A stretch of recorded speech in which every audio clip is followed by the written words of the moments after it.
Dr. Joan Borosenko is a respected scientist, licensed clinical psychologist, gifted therapist, and best-selling author. Trained in cell biology, she received her doctorate from Harvard Medical School. She is a pioneer in the field of mind-body health and well-being. Thanks so much for that great warm welcome. I'm excited because today I get to talk about my favorite subject, what fascinates me the absolute most, which is the power of the mind and its effect on our body and, of course, on our life, on our attitude, on our outlook. And also a tad today, we'll talk about the system of medicine and how it's changing. I know from the conversation we had before we started that most of you are members of HMOs. And I got the neatest email from somebody, and it was entitled, Frequently Asked Questions About HMOs. And one said, is it true that my general practitioner can do a heart transplant right here in his office? And the answer was, well, what have you got to risk? It's only a $10 copay. We do live in a time of tremendous medical miracles, fabulous technology. And we also live in a time when there's a growing understanding of how the stress in our life affects our health and our well-being.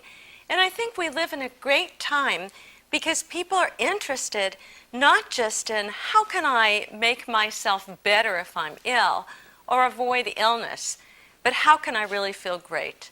How can I make the most of my life?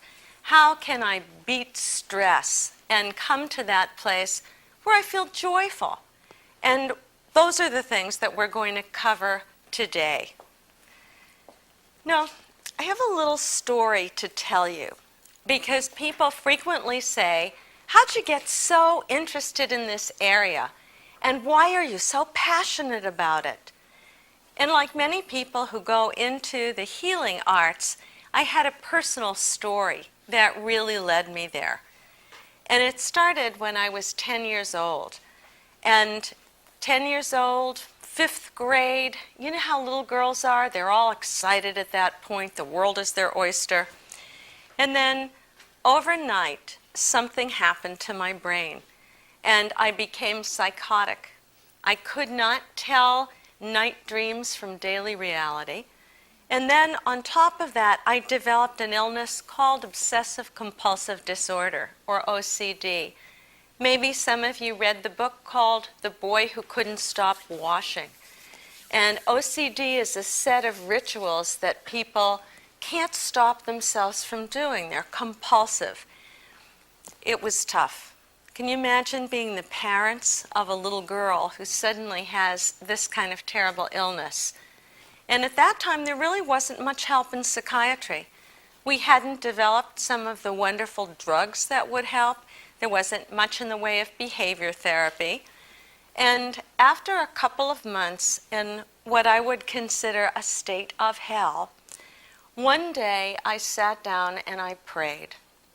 And I'm wondering, I'm looking around and I'm seeing some of you have that look on your face. You know what it is like to pray when you're really at the bottom. When every fiber of your being says, I surrender. I need help from some higher source. And during that prayer, I had really an amazing experience. I felt almost like my boundaries had melted away. And I was part of something much larger than myself. And that something was absolute love and absolute wisdom. And I felt safe for the first time in many months, almost like I was truly being held in the palm of a larger hand. Suddenly, I felt exactly what I needed to do to recover from this illness. And sure enough, over the next couple of days, I did what that kind of inner wisdom had told me to do, and I recovered completely. it is a kind of interesting thing that nobody in my family mentioned it again. It was, and you can see why. There must have been this great fear of don't go back there. But years later, I can tell you that it was the best thing that ever happened to me. Because that illness and what was truly a spontaneous remission, if you will, set the course of my life. Because I kept wondering as a kid, what happens in someone's brain? What was it? Was it one hot dog too many? Did I go over like the nitrate deep end? What was it? The psychiatrist tried to tell my mother it was because she didn't let me cross the street. But even she knew it must have been something more than that.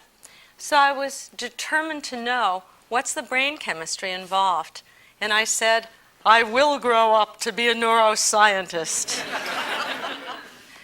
And then I thought, here's a family in crisis who needs help.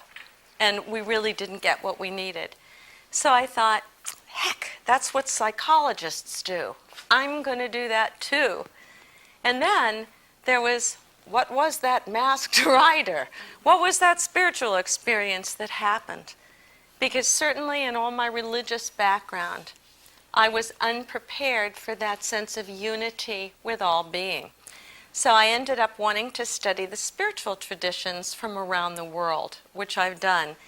And braiding together science, psychology, and spirituality is what my passion has been for the 45 years since that experience. So imagine how thrilled I am to get to be here with you today and share this passion with you.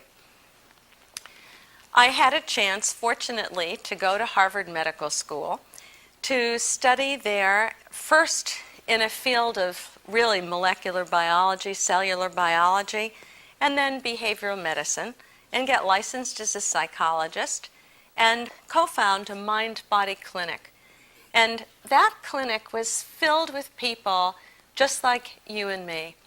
People who were just trying to reduce their stress and to live a better life, more creative life, more joyful life.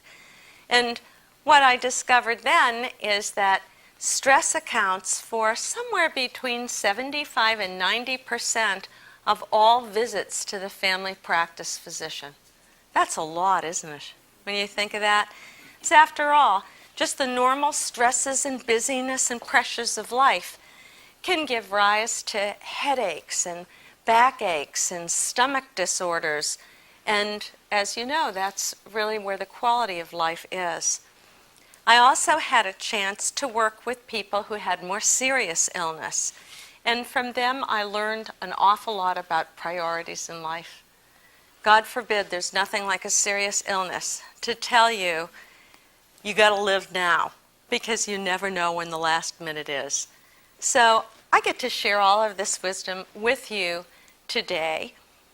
What I hope that I will be for you is a voice of reason, that I like to balance certainly the spiritual and psychological, but to me, you got to show me the data and the studies. I love the studies, and we're going to share some of them together now.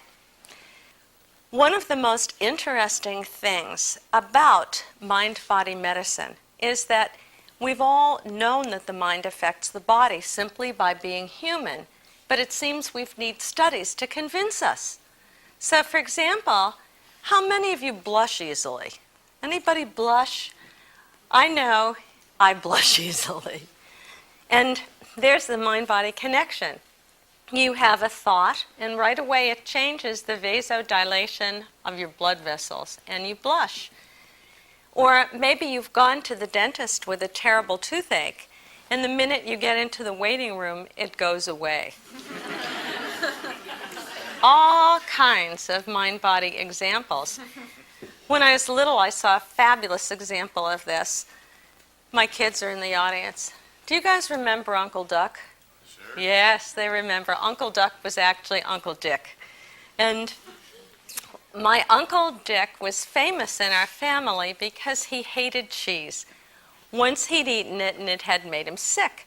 And you know how that is, something that's made you sick once is disgusting forever after.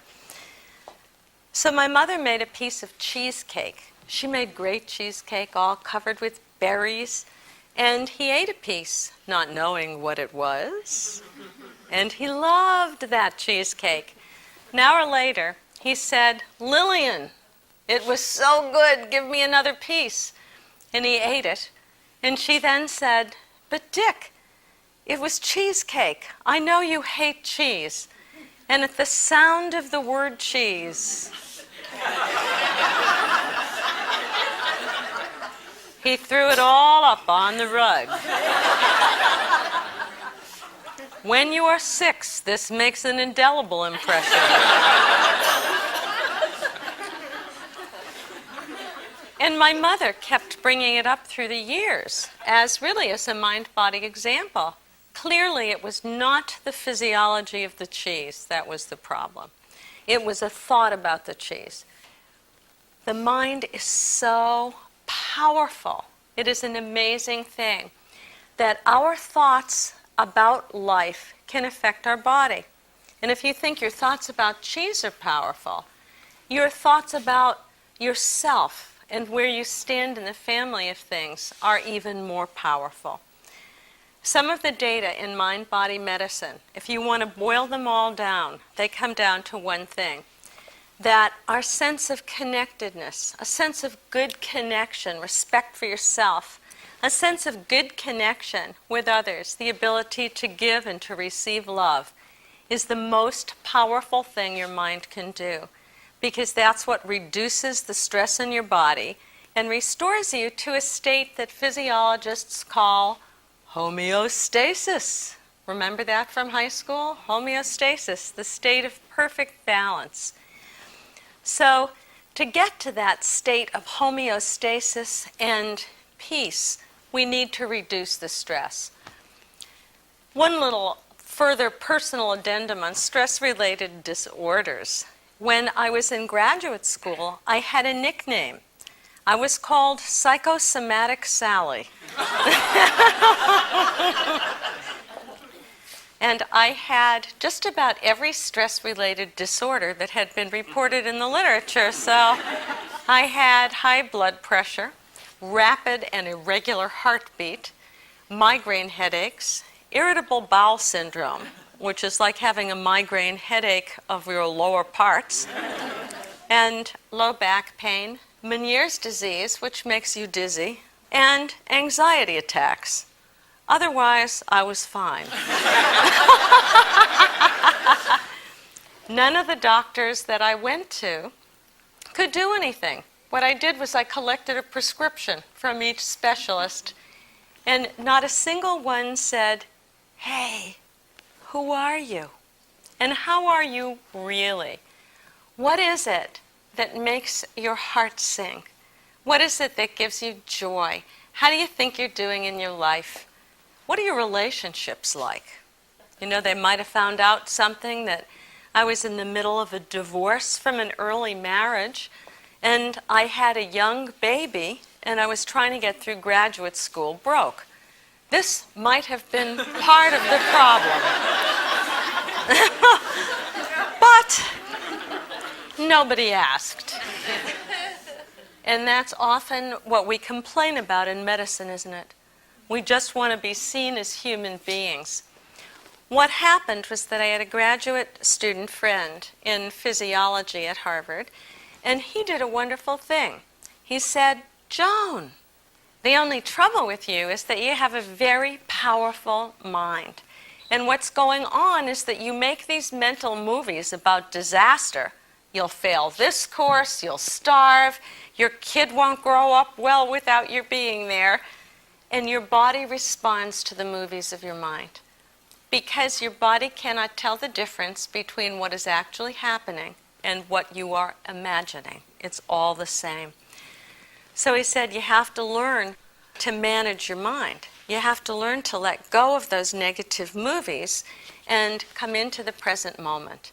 And he suggested that I take up yoga and meditation. So I did. The amazing part is that within 6 months, all of the stress-related disorders had disappeared. which of course made me a hideous zealot. Oh well. Because I know it works. Because I know these little changes can not only affect your body, but just make your life so much more peaceful. Let me give you a couple of examples of studies in the field of mind-body medicine. Because the last 10 or 15 years has found a burgeoning of studies looking at how the mind affects the immune system, how the mind affects the heart.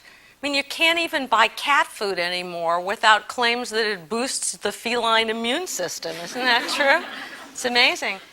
I used to do research in this field, which is called psychoneuroimmunology, or the effect of the mind on the immune system. The funny thing about that word is that it is not easy to pronounce.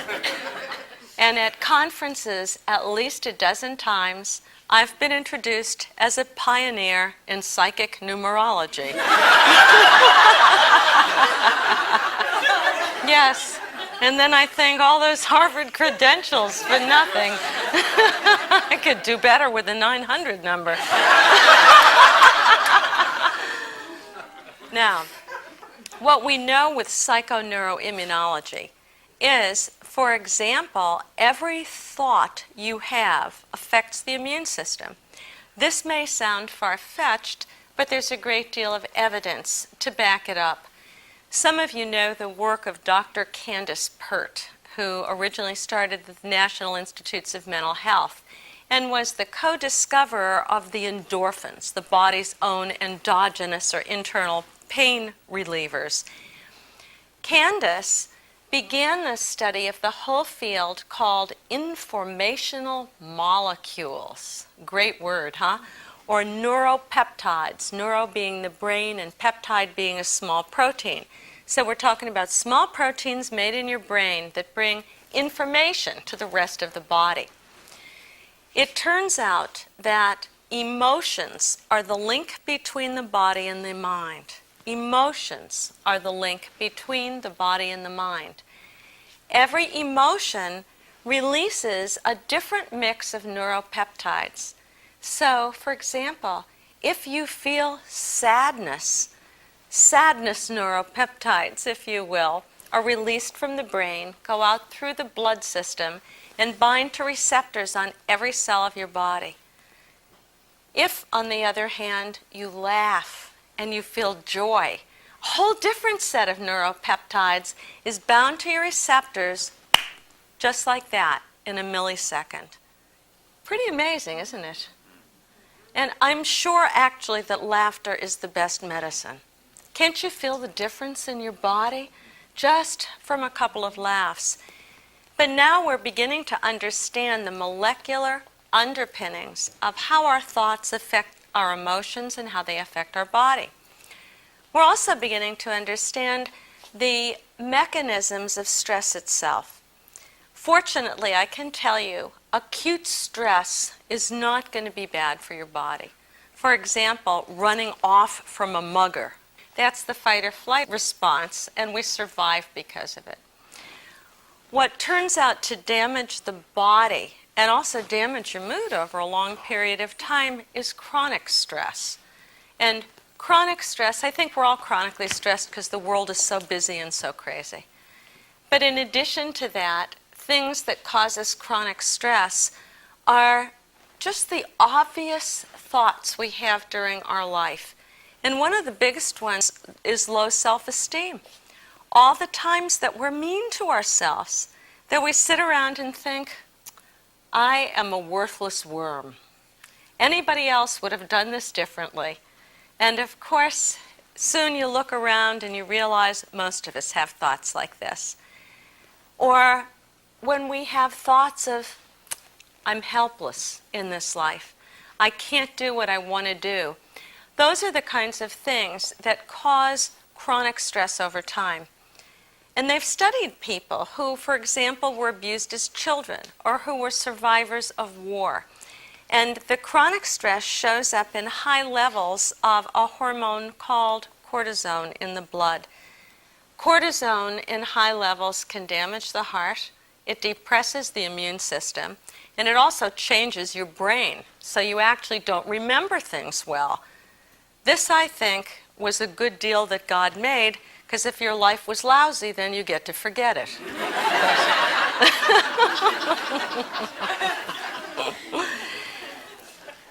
The last little study that I want to tell you was actually done at Yale. And what they tried to figure out was taking a group of people just like us, what made the difference between who was healthy 10 years later and who had taken ill. And of course they thought, well, maybe it's a certain laboratory test that we can do. And believe me, they did a whole battery of tests, physical and psychological. It turned out that the people who stayed well 10 years later had one thing in common. They thought they would be well 10 years later. That was it. That's the power of belief. That's the placebo effect. And you think of that, what an amazing thing. You can give people in pain a sugar pill, and 50 to 60% of them will have less pain. In fact, almost 50% of us will respond to a placebo of any kind. It's the power somehow of our belief, which is an important thing. One of the things I think might be really injurious in our particular culture is that we've become a bunch of unrepentant health nuts. There's nothing that's good for you anymore whatsoever. Isn't that true? You go to put something in your mouth and you're thinking, my God, if I eat it, I'll die. And there may be a part of that that's a self-fulfilling prophecy. The key to mind-body medicine is this. Your mind is powerful. It's possible to reduce the stress, to bring your body back to homeostasis by really learning to manage your mind. That we can all manage to do this. And when we do this, when you get the stress off your body, a wonderful thing happens. Nature can heal you in its own way. It was Florence Nightingale, who is the founder of nursing, who said one of the most important parts of medicine is to put people in the best condition for curing, and that is to put them in the condition of homeostasis. Then, if you've got a stress-related illness, that's enough, and you'll heal from it. And if you do need surgery or medication or other things, your body is in the best position to make the best use of them. So that's what we're trying to do. Come back to our natural state of grace. Now that we've talked a little bit about how powerful the mind is, I just want to say that there's a downside to the whole movement of mind-body medicine. And that is people oversimplifying. You know, people saying, oh gee, if I'm sick, it's entirely because I was thinking wrong. And if I just learn to think right, then I will be well. And truly, I wish it was as simple as that. But it is not as simple as that.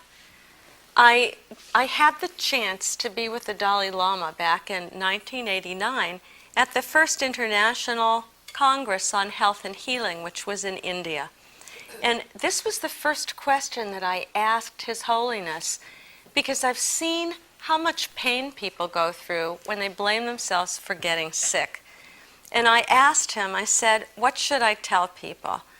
And he said, in a very gracious, very respectful way, tell them not to be so simple-minded. And then he gave such a beautiful lecture. He said, don't forget about genetics, don't forget about environment, and don't forget the power of your mind. But it's only one part of many things that impinge on health. And I would also say, in a certain way, you look at the power of the mind of one individual, and you have to realize many people's minds come together. For example, in deciding should we pollute the environment or unpollute the environment, which is a big effect on health. So, one of the most important things is to recognize you did not think yourself ill. However, your mind has a tremendous amount of power in helping you to become well again. That you can do. I want to just mention a couple more studies looking at mind-body medicine and looking at what guilt does to us and looking at the opposite of that, what connectedness does to help us. Guilt isolates you, don't you think? It makes you think, oh boy, I'm not good here. No, if somebody knew me, they really wouldn't like me. I've really messed up. Connectedness is the opposite. When we feel connected, we feel worthwhile, we feel loved. And almost every study on mind-body medicine has shown the incredible power of social support and of feeling connected to other people. One study of the immune system, for example, showed that people who were isolated, people just like you and me, they gave them a paper and pencil test. They said, how many social connections do you have? People who had less than the average had a significant lowering of immune function. But people who said, I've got lots of people to talk to, lots of people to be with, these people had a healthy immune function. And almost all of the studies mimic that particular kind of study. So sometimes I think, gee, we think about wellness and we think about let's get up at 4 in the morning and go to the gym and then eat our Wheaties and then go to work and we'll all be alone and we'll all be miserable. So when I get on the phone with my friends, I think, now I'm doing something for my immune response. Now I'm talking. This is good. But that's so important, social contact. Now, I want to give you a way of looking at medicine that will take all of this into account. And this is the work of a very dear friend of mine, an internist and a writer whose name is Dr. Larry Dossey, Dossey. He's also the editor-in-chief of a wonderful journal called Alternative Therapies. He said, if we really want to look and see what is the medicine of the future, we have to look back to the past and say, what was medicine like 100 years ago when scientific medicine first came? And he says that's the first era, ERA, the first era or time frame of medicine. And that was our understanding of the body as a machine, which has been incredibly powerful. For example, it was only the 1920s when insulin was discovered. And you think about that. People with insulin-dependent diabetes can now live. Prior to the replacement of that, they couldn't live a normal life. You think about vitamin C being discovered at about the same time. Remember, people used to actually die from scurvy. This was an amazing thing. Or heart transplants, lung transplants. So that gave us the idea that the body was a machine. And it's given rise to an incredibly powerful form of medicine. Era 2 medicine, however, is mind-body medicine. And what Larry Dossey says is, because Era 1 medicine was so powerful with these specific cures, we forgot about the effect of the mind on the body. We let go of that. And now we realize, wow, 75 to 90% of our doctor's visits are for mind, body, and stress-related things. The third era of medicine has to do with spirituality in medicine. And that's a fascinating kind of topic. So what is spirituality? What is spirituality? I would say it's our deepest sense of belonging and connectedness. That for me, a spiritual experience I had as a 10-year-old in my spontaneous remission was a sense of feeling so loved and connected to the universe that that's what I have always thought of as spirituality. And of course, that's what religions are trying to bring us back to. Sometimes they succeed greatly and sometimes not. But that's the point of spirituality.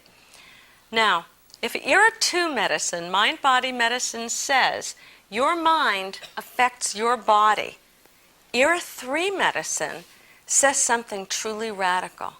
Era 3 medicine says we are all interconnected. All our minds are one mind, which means that your mind affects my body and my mind affects your body. That's really radical, isn't it? And it sounds most peculiar. Now, don't forget, I love science. And I have to say that I'm a skeptic. And a skeptic is a person who keeps an open mind without letting their brain fall out. Now, is there evidence to support this contention? And I would say, yeah, there's some really, really good evidence to support it. Let me give you just 2 tiny little studies about minds being interconnected. One of them was done by a woman called Marilyn Schlitz, and it has to do with something probably you've all experienced. Were you ever riding down the highway in your car and you were sure someone was staring at you? Yes? And you felt compelled to turn around and see them. And then they get so embarrassed if they get caught. That's always fun, that moment of...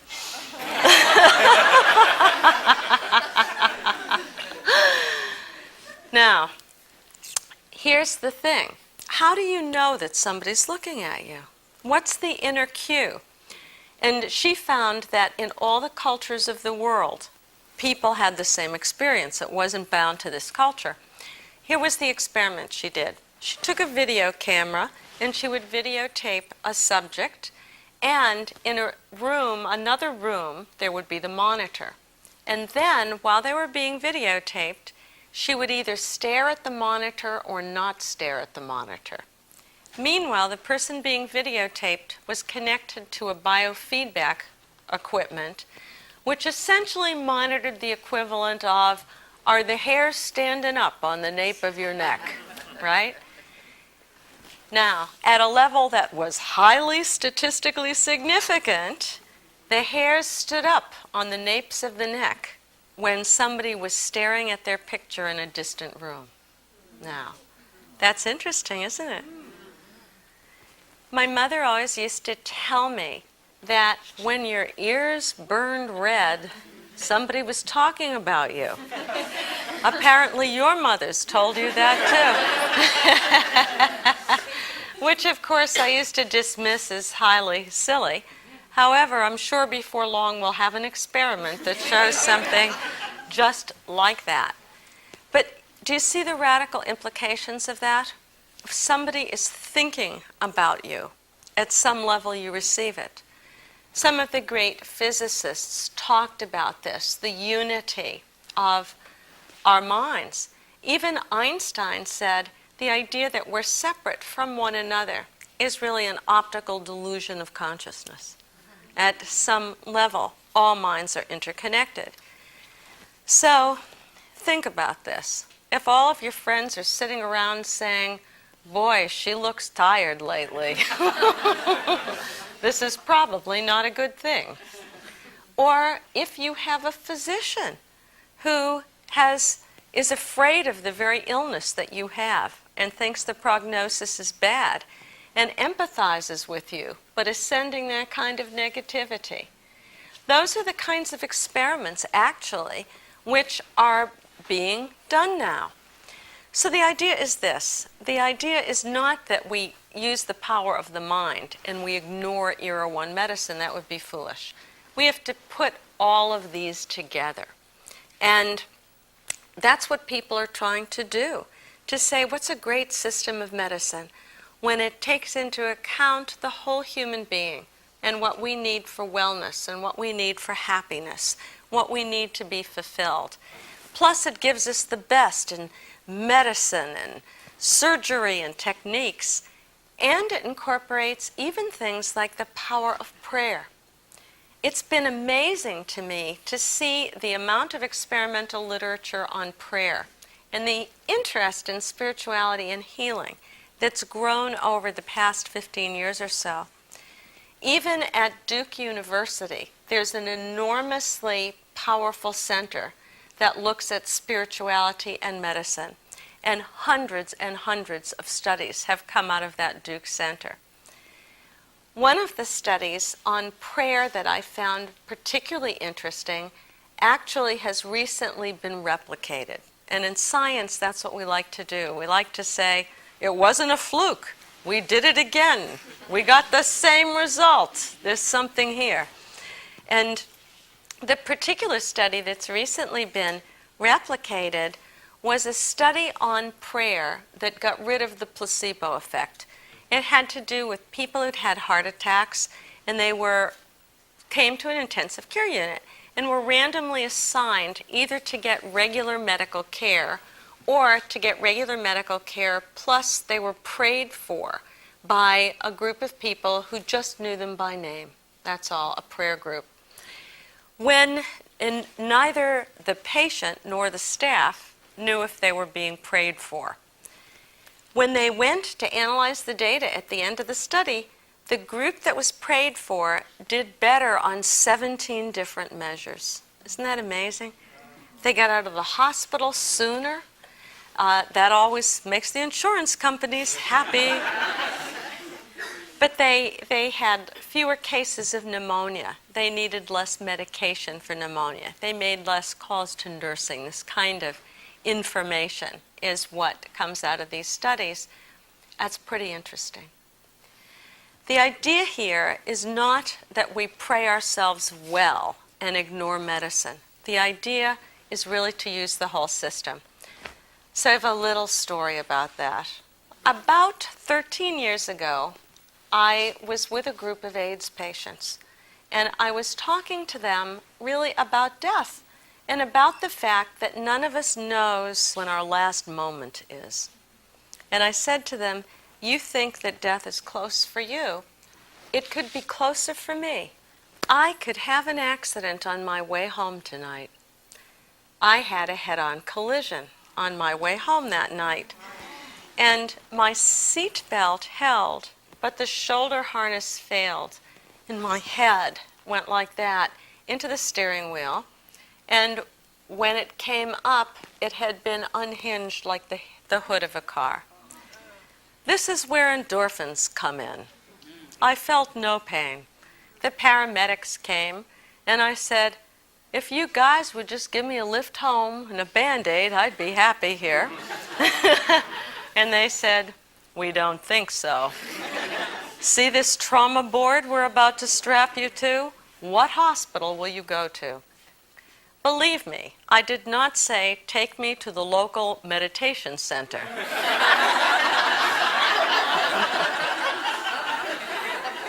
I said, take me to the best hospital that has the best plastic surgeon. Era One medicine came right to mind. It is just what the doctor ordered. And that's what I did. I was taken to the hospital, and I knew a wonderful surgeon. God bless him, he's passed on now. He was a fabulous human being. He did everything right. He used all 3 eras of medicine. The first thing he saw when I came in there was not a destroyed nose. It was a human being. It was a woman whose face had been destroyed. And he knew what to do. He knew some people like to know a lot medically and some like to know a little. So he says to me exactly this. He said, some people like to know the whole extent of their injuries. Others would rather not. Which kind of person are you? I said, I want to know the whole thing. He got a mirror. He showed me the whole thing and explained just what he was going to do. Then he said to me, we get all ready, for the surgery to happen. And he said, there are people who like to pray before surgery, and there are people who aren't into that. What kind of person are you? I said, a prayer would be really good. Then he said, there are people who like to pray alone, and people who like... Very respectful. People who like to pray with their doctors. What kind of person are you? So I thought, what an amazing thing. A chance to pray with my doctor. And I got to pray that his hands would be guided, and that he would be skillful, and that whatever the right outcome was, he would be an instrument of that. And he got to pray what was in his heart for me. And boy, that bonds you. You know, you're never the same after you pray with somebody. It's an absolutely incredible thing. And that was perfect, and he was a perfect surgeon, best plastic surgeon in Boston. Don't I look pretty good? You do. Yeah. Thank you, thank you. It took 2 surgeries to accomplish this. But he always used to say on my checkups, we had a kind of hidden helper. We had a hidden helper. And he was great with the mind-body stuff too. He said, you teach stress reduction, but I don't know if you can do it for yourself. And when people call you on the phone and they want to take your time, can you tell them, no, I need to recover? And he was really great with that and helping me set limits. So I thought he's the perfect modern era 1, 2, and 3 physician. And that's what we're all looking for. There's a big difference between curing and healing. And what curing is obviously having our whole function restored. And when we're sick, isn't that what we want? I mean, that's what's in everybody's heart. May I be cured? May life go back to what it was? Healing is a totally different thing. Healing is a restoration of that sense of connectedness. That sense of restoration of connecting with yourself happens oftentimes to people really who are ill, because they get their priorities in order. And whatever your values are, you say, well, love is my primary value. And then you look at your life and you find you're working like 70, 80 hours a week and you have no time for your loved ones. That's not being in good connection with yourself.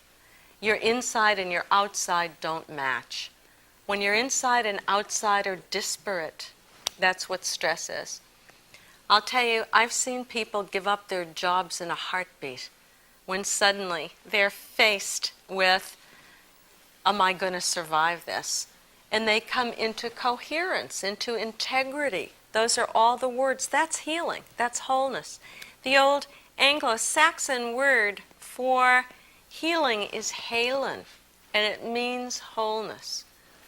And we've all felt that same sense of wholeness when we've been able to let go of the masks that hide us from other people and figure, I may not be perfect, but I am who I am. And as soon as you do that, people just love you unconditionally. It's an amazing thing. It's only when we're trying to be perfect, I think, that other people tend to judge us and we judge ourselves. And that ability to be present with other people, to forgive other people, to forgive ourselves, to feel a connection to some greater source, to know our place in this world between the earth and the sky, that's healing. And it can happen at any time during life. It often happens as a process of people who are just stressed and they're looking for wellness. They've had enough. They've bottomed out with their busy life, and they reconstruct. It can also happen when people are dying. That's an interesting thing, huh? To heal as you die, because death isn't the enemy. It's just the natural part of life. When my son Justin over here and Andre over here were 13 years younger, you, Justin, were 20. You, Andre, were 16 years old. Your grandma Lily died. And we experienced with her the last day of her life what healing was. It was, you know, it's extraordinary. Why do we have to wait a lifetime sometimes to tell people what is really in our hearts? It's funny. Stephen Levine, who's a kind of, quote, expert on death and dying, said, if you were going to die in an hour, who would you call? And why are you waiting? So that's the truth of it. So there we were with my mother Lillian, their grandma Lily, and we had quite an experience on every level. First, we had a typical modern medical experience. Modern medicine does not understand death and dying well. It doesn't do so well with it. Thank God for hospice. But there we were in the hospital, whole family gathered to say goodbye. They take my mother away to do some test for internal bleeding. 4 p.m, she's not back. And they finally look at me. They say, "Joan, you have a white coat. Wherever she is, go bring her." So I went. There I am in the bowels of the hospital, nuclear medicine. And God bless her, there is my mother dying, alone on a gurney, where she's been waiting all day because nuclear medicine was busy. I mean, that's when a hospital is not a healing place, for sure. And I say to the doctor, this is cruel, and I'm taking her. You got to be assertive. Going to steal the mother from the test. So I get ready to steal her, and the doctor says, she can't go. We have to have a diagnosis. My mother, God bless her, she's practically dead, opens up one rheumy eye, and she says, "A diagnosis? You mean I've been laying here all day, and all you needed was a diagnosis?" And the doctor said, "Yes." She said, "Why didn't you just ask me?" She says, "I'm dying. That's the diagnosis." The doctor actually couldn't argue with this. My mother was formidable to the last moment, formidable. But there, I grabbed the gurney, and I figure we've got 7 floors to heal our life. That's all. 7 floors. My mother knows this too. She looks at me, not a woman of many emotional words, because I think her generation wasn't. It was just a different time. And she says to me, "I've made a lot of mistakes as a mother. Can you forgive me?" Isn't that all it takes? And then, of course, I thought of all the times as a daughter that I had not been present, of all the things that I could have done differently.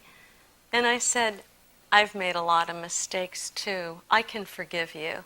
Can you forgive me?" And that's all it took. I mean, there was a moment of healing, of complete connection between 2 souls. Then I pressed my luck. This was interesting. I mean, now like at this point. And I said, "I'd like to exchange a soul quality."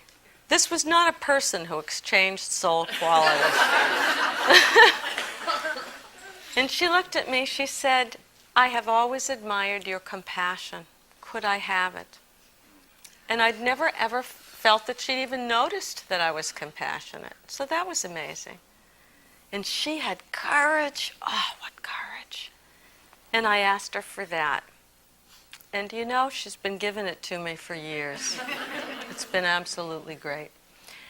However, it was round about the middle of the night after this. Got back up to the room, actually. She did this with everybody. You remember? Just took a minute, but finished her business, came to healing. Now, Justin was amazing.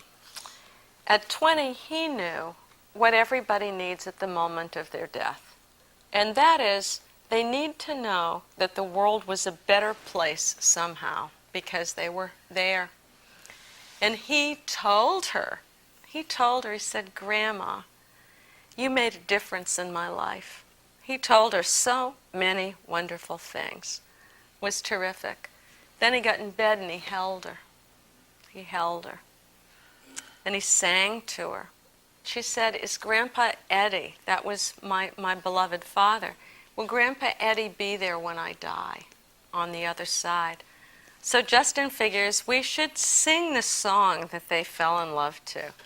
So we're going, "Some enchanted evening."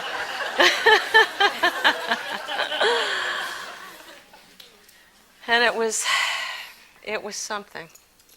And finally, she fell into a final drug-assisted sleep round about midnight. About 3 a.m, we're meditating on either side of her bed. And I had a most remarkable experience. I knew I wasn't dreaming. Have any of you ever had something that seems like a dream, but you know you're not dreaming? A lot of nodding. It's a vision. We just don't have good words for what it is.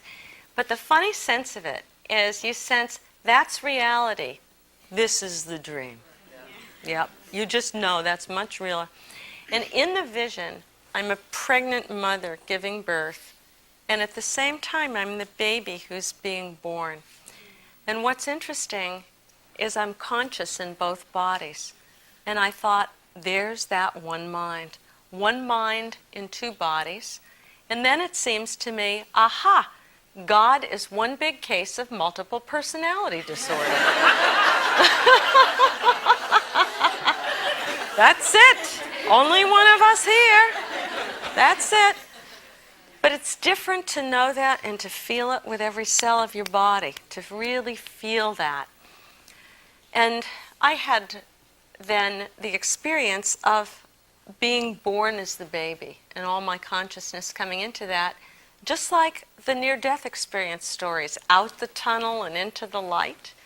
And the light, how indescribable, how indescribable.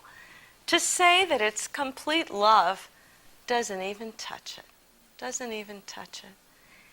To say that it's utter mercy and that you are loved so much that it is unbelievable, that light is your total cheering section, that it has seen every fault and every mistake you have ever made, and it loves you anyhow, is amazing.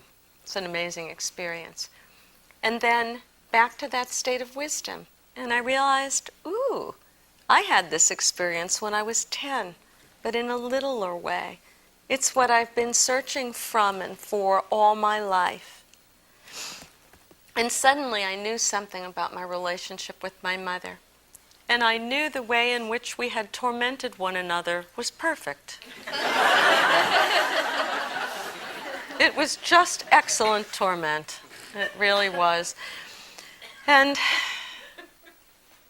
the remarkable part was when I opened my eyes after what seemed like an hour of amazing experience, everything seemed made out of light. High school physics teacher used to say this, I remember. Teacher would knock on the podium and say, seems solid, but it's not solid. The space between the molecules is greater than the molecules themselves. And it's all energy in motion, energy in motion. That's actually made out of light. And suddenly, something shifted in the filtering apparatus I could see, all made out of light. And I could see my mother, who was dead, is made out of light. Justin was made out of light. The walls, everything was the same. I look over at Justin. He's sitting across the bed from me. And he opens his eyes. He says, Mom, the room is filled with light. Can you see it? And I say, yep. And you, Justin, you remember this? Justin says, it's Grandma's last gift. She's holding open the door to eternity so that we can have a glimpse.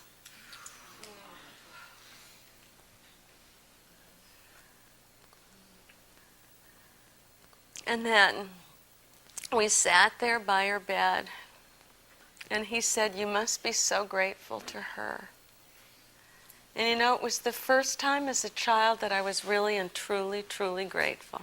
It takes a long time to grow up and see our parents as human beings and not just large nipples off of which we suck.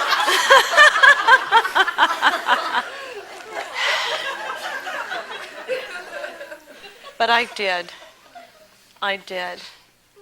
And what Justin really said is, you had a hard time with her.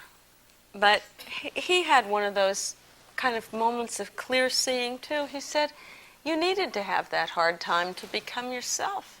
You wouldn't be who you were unless she'd given you that hard time. And isn't that the truth? The world is so amazing that way, that even in our hardship and our difficulty, there are gifts that we ourselves could never plan. And to me, healing in part is when we're able to get beyond the pain and the difficulty and say, I am grateful for it. I learned from this. This was tremendous. In the end, it all comes down really to one thing, and that is, it comes down to love. That's it. Mother Teresa said this when a reporter once asked her, why is it that we take human birth? She said, we're here only to give and to receive love. That's what healing is. That's what spirituality is. I think spirituality and healing are the same thing. The fact that spirituality and love actually create the condition in our body where curing can happen is an amazing thing. But sometimes we look too much to the cure and we forget curing is temporal. See, it disappears when the body goes. But my sense is that healing is immortal. It's eternal because we're immortal and eternal. We're part of something that never dies. My mother promised to return and haunt me. Which in fact she does. And I'm going to leave you with one little healing story, because every time you in your own mind think back to something that touched you, something that moved you, you are creating the conditions in your body for curing to happen. It won't always happen, but sometimes it will. But you are remembering the feeling of healing and setting yourself up to do more of the same. Remember Ivan Pavlov of the dogs and the bells? He was dying of a widespread bacterial infection in the days before Era 1 medicine, no antibiotics. He was so sick that his doctor said, say goodbye, most likely you're going this very night. He then sent his assistant on the strangest mission. It was really amazing. He said, take this bucket, go down to the river and find a sunny spot and dig up a bucket of warm mud. Assistant brings back a bucket of warm mud. Here's Pavlov. He's dying, so weak he can hardly move, hands in the mud, making mud pies, and a blissful look on his face. Now, think of the neuropeptides. Accompanying this, think of this. Blissful look on his face. A few hours later, his fever breaks, and he recovers. So the assistant, when he's well enough, is eager to find out what happened. Pavlov said, here is what happened. I thought if I could recreate the most loving, connected memory of my whole life, if it was possible to put my body in that state of healing, really, he didn't say it in exactly these words, but put the body in the state of healing, then if curing was going to happen, it could happen. And so he said my mother used to do her laundry in that river. And when he was little, the mom would put him on the banks of the river, and as she did the wash, she'd sing songs and tell stories to the little boy. And that brought back all of those memories. And healing is really a feeling. You all know that healing feeling in your own body of when your heart opens and your defenses drop and you're grateful to be alive and you're grateful for the moment. And you know Mother Teresa was right. We're here to give and to receive love.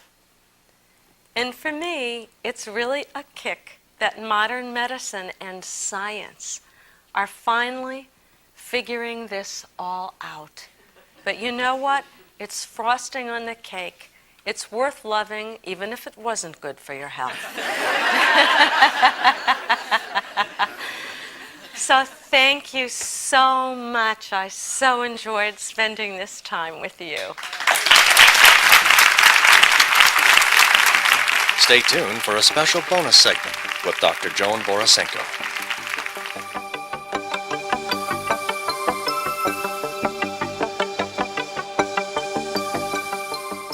One of the most common sources of tension is sitting at your office, whether at home or in the workplace, working on the computer, writing notes, and by the end of the day, it feels like your neck and shoulders have about set in concrete.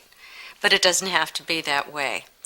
When you become aware of the tension building up, a series of really short exercises can help to relax you and also to bring you back to your center so you can go back to work feeling much more creative. Here's how they go. To begin, sit up straight and begin to focus on your breathing. Put your hands on your knees and now inhale and stretch back, feeling the stretch from the base of the spine to the top of the head, stretching only as much as you're really comfortable doing. Now exhale and drop your chin to your chest. Just let it all go. Once again, inhale and stretch up and back, feeling the stretch from the base of the spine to the top of the head, as languorous as a cat. And now exhale, rounding your back and dropping your chin to your chest. One more time. Inhale. Stretch back, feel the stretch, base of the spine to the top of the head, and now exhale, round your back and drop your chin to your chest. That's great. Now come on back to center, and we're going to work out some of that tension in the neck. Begin by breathing in, and now exhale and drop your chin to your chest. Now let the breathing just happen all by itself at its own pace and feel the stretch to the back of your neck. Just enjoy the sense of your neck letting go. Now inhale and bring your head back to center. Exhale and drop it back, leaving your mouth open. And as your head relaxes back, just feel the stretch to your throat. And every time you breathe, as you exhale, you can just let go a little bit more. Bring your head back to center now. Inhale, exhale, and drop your head to your right shoulder. Only as far as is comfortable. Feeling the gradual stretch on the left side of your neck. And as you breathe, you can feel your right cheek begin to soften. And now bring your head back to center. Breathe in. Exhale and drop your head to the left. Breathing naturally now. Focus on the feeling of the stretch in the right side of your neck. And you can feel your left cheek become soft. Now bring your head back to center. And we're going to do some shoulder shrugs, 3 to the back and 3 to the front. Begin by inhaling and lifting your shoulders all the way up to your ears, rotating them in back of you, exhaling and dropping your shoulders. And do 2 more shoulder shrugs to the rear at your own pace.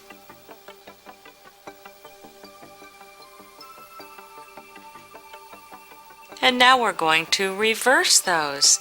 Inhale, bring your shoulders up to your ears again, and this time rotate your shoulders forward and drop them in front of you, and bring them back up, and complete 2 more shoulder shrugs at your own pace. Now we're going to begin a brief massage of the neck, arms, and fingers. To begin, take your left hand and place it around the back of your neck on the right side, and just gradually knead your way down your arm. Do this mindfully, with as much care and attention as you would give to your only child. When you get to your hands, Massage first your thumb, and then each finger in turn. If you've been typing or writing, this feels especially good. When you've massaged the last finger, just take a minute, bring your hands to your lap, close your eyes, and compare the sensation in the right arm and hand that have been massaged to that of the left. See what a tremendous difference it makes. Now repeat the self-massage on the other side, taking your right hand and massaging down your left shoulder, arm, and hand.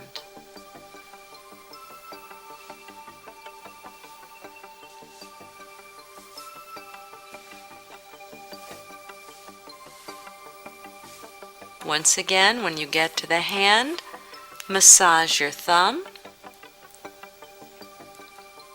and then each finger in turn. The index, middle finger, ring finger,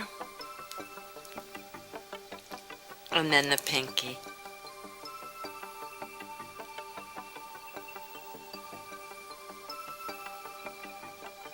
And that's it. Take a nice deep breath. Take a minute to really sense the change that this brief set of exercises has brought about in your body. And now you can go back to work feeling refreshed.